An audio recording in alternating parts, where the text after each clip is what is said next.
mentioned that it was overblown and it kind of came, this whole thing, but it seems like there's so many small things this year that have ended up being these, massive stories and all that stuff. Is it difficult inside the locker room when, every single thing is magnetized so much when things aren't going well, you know what I mean? Yeah, that's just the nature of it. People are upset, we're upset, and so naturally things become a bigger deal than they probably are. Kirk Herbstreit said it best with the whole Shane incident. If we were 5-0 at that point, nobody would care. And I think it's probably the same thing for a lot of these situations.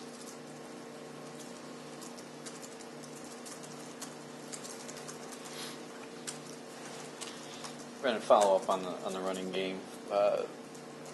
Coach Madison talked about how they brought up an extra tackle and a little more beef up front. What was it that you saw that was frustrating in trying to stop the rushing attack there? Yeah, I just think their O-line was able to get to our linebackers pretty quick, so that made it hard. Where we didn't stay in our gaps when we needed to.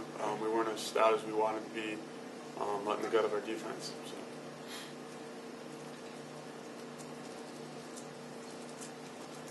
Anything else?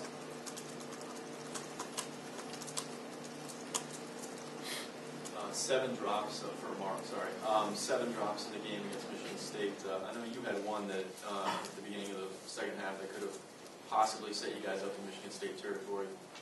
How do you focus to change that, correct that, and then obviously step up for your quarterback who put the ball close to you guys? It's just football is a game of momentums, and we had a couple chances to make plays, and we didn't make them. But we got to move on, focus on in the end, and then this week of practice, just make sure we follow through with our eyes and make sure we have a game-like practice and make sure we try to make those plays in the end of the game comes.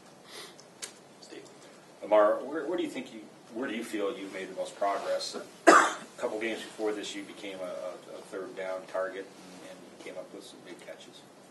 I try to improve everywhere in my route running, being physical, catching the ball and everything. So I try to be competitive also, and it doesn't always work the way you want it to, but all you can do is try and then give it your best. Feeling more comfortable all the time? Yeah, definitely. Feeling a lot more comfortable being out there.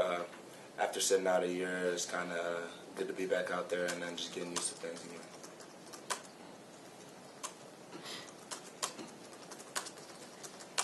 For all of you, is this season wearing on you at all? And Jack talked about how small things seem to be getting overblown. Is it taking a toll on you with a month of the season left? I would say it's bringing us closer together because we've had some tough losses, and it's kind of forcing us to build a stronger brotherhood, and you get to really know guys, and we're just trying to we're trying to figure out what we need to do, keep working hard, and keep improving. I'd agree with that. Definitely brings the team together. I'd say it gives us an opportunity to fight back against adversity. See how that turns out. Yeah, I've said before, we're as upset and as frustrated as anybody out there. This isn't going the way we foresaw it, and it's frustrating when you work as hard and as long as we do in the off season to not obtain the goal that you have for yourself. But this team is resilient, and there's a lot of fight in it, and there's no other option but to go out and compete every Saturday, and do that for each other. That's all we can do. Yeah.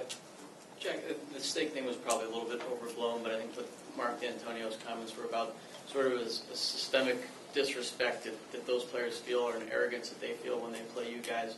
Do you guys sense that, or do you have an idea of where that feeling comes from, the Michigan State guys? I'm an Ohio kid, so I didn't grow up here around the rivalry necessarily. I do think that I know it's a heated rivalry, and there's a lot of resentment between the two programs, but that's what a rivalry is all about.